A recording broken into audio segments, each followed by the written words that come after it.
Datang sakawit amargi kawontenan ingkang sampun boten trep taman Jewedari sampun boten wonten malih rohipun Kebon Raja pramila sampun dados ketetepaning lembaga Dewan Adat Karatan Dalem Mataram Surakarta Dingrat ingkang nglampahaken tata cara adat wangsul malih dipun punjeraken wonten ing kagem dalem Masjid Ageng.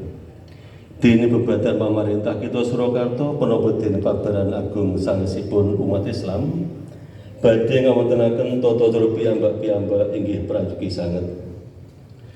Kasebat wonten ing surat Anbiya bilih hamaringi wulan poso malam tanggal 21 punika kaleres konduripun Kanjeng Nabi Muhammad sallallahu alaihi wasallam mandhap saking Ardinur.